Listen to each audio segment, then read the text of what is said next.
PUBG game streamers को अब से हो सकता है सजा।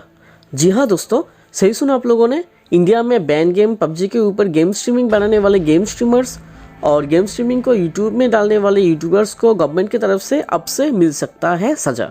ऐसा ही एक न्यूज़ आया है brg.in वेबसाइट में, जहाँ पे इन सब बातों के ऊपर खुलासा किया गया है। तो दोस्तों, आज के वीडियो में हम लोग इन बातों के ऊपर चर्चा करेंगे कि क्यों brg.in वेबसाइट में ऐसा बात बताया गया है कि पबजी गेम स्ट्रीमर्स और स्ट्रीमिंग को यूट्यूब में डालने वाले यूट्यूबर्स को भुगतना पड़ सकता है गवर्नमेंट की तरफ से सजा। नमस्कार दोस्तों, स्वागत है आप लोगों को फैक्ट एंड फोकस के और एक नए वीडियो में। दोस्तों, brg.in वेबसाइट में 24 दिसंबर पबजी के ऊपर एक ऐसा न्यूज़ अपडेट आया है जहां पे ये बात बताया गया है कि पबजी के ऊपर गेम स्ट्रीमिंग बनाने वाले गेम स्ट्रीमर्स और उसको यूट्यूब में डालने वाले यूट्यूबर्स को अब से मिल सकता है सजा। ये इसलिए कि इंडिया में पबजी गवर्नमेंट की तरफ से बैन है और बैन प्रोडक्ट को अपने फ़ायदे के लिए इस्तेमाल करने वाले भी लॉ ब्रेकर्स यानी कि कानून तोड़ने वाले ही होते हैं। दोस्तों, इंडिया में पबजी क्यों बैन कर दिया गया था, इस बारे में मैं इस वीडियो में डिटेल्स कुछ भी बताने वाला नहीं हूँ, क्योंकि इस टॉपिक के ऊपर पहले से ही मैंने एक दो वीडियो बना के रखा है जहाँ पे मैंने बहुत डिटेल्स ये समझा चुका हूँ, एक्सप्लेन कर चुका हूँ कि इंडिया में पबजी क्यों बैन कर दिया गया था। दोस्तों, अगर ये वीडियो अभी तक आप लोगों ने नहीं देखा है तो प्लीज़ देख लीजिए, मैं एंड स्क्रीन में भी डाल दूंगा। यहाँ पे मैं इन शॉर्ट यही कहता हूँ कि पबजी के जो पब्लिशर्स था टेंसेंट गेमिंग, वो एक चाइनीज़ कंपनी था, इसलिए पबजी मोबाइल और पबजी लाइट भी चाइनीज़ प्रोडक्ट है। तो जब इंडिया चाइना बॉर्डर इशू को लेके कुछ टेंशन पैदा हुआ था, तब इंडिया में बहुत सारे चाइनीज़ एप्लीकेशन के साथ साथ पबजी मोबाइल और पबजी लाइट को भी बैन कर दिया गया था, क्योंकि ये भी चाइनीज़ प्रोडक्ट है।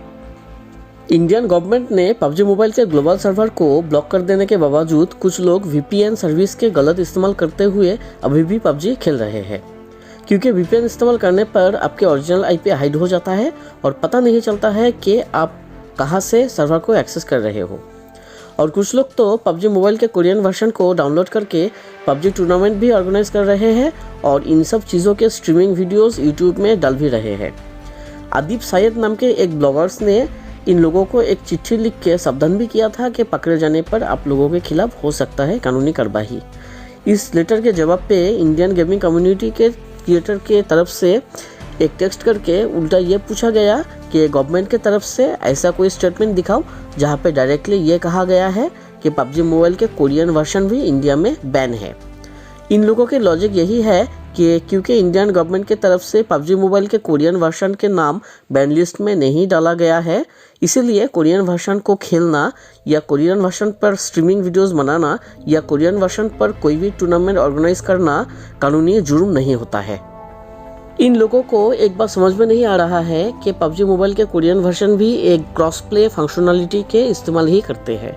यानी कि पबजी मोबाइल के कोरियन वर्जन भी गेम को चलाने के लिए पबजी के ग्लोबल सर्वर के ही इस्तेमाल करते हैं, जो कि इंडिया में ब्लॉक है। तो इनडायरेक्टली ये लोग ग्लोबल सर्वर के ही इस्तेमाल कर रहे हैं गेम स्ट्रीमिंग बनाने के लिए या फिर टूर्नामेंट ऑर्गेनाइज करने के लिए, जिसमें ये लोग इंडियन गवर्नमेंट के ही कानून को तोड़ रहे हैं। इस बात को ऐसे भी समझा जा सकता है कि अगर इंडिया में आटा बैन है तो आटा से बनने वाले रोटी भी बैन हो जाता है, रोटी के नाम बैन लिस्ट पे आए या ना आए।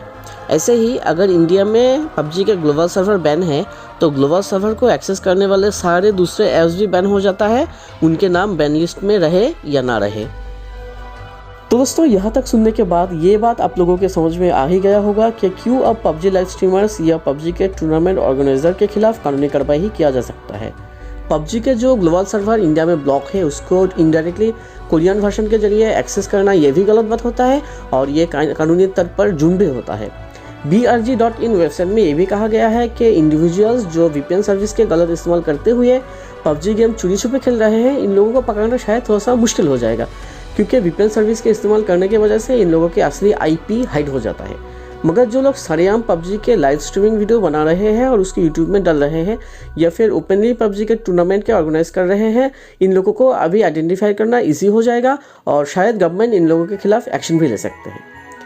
तो दोस्तों, इस वीडियो के एंड में मैं यही कहना चाहूँगा कि हमारे देश के पबजी लाइव स्ट्रीमर्स या टूर्नामेंट ऑर्गेनाइजर, अगर ये लोग इन लोगों के गैर जिम्मेदार हरकतों से बाहर नहीं आते तो शायद बहुत जल्द इन लोगों को गवर्नमेंट के सीरियस पनिशमेंट के सामने खड़ा होना पड़ेंगे।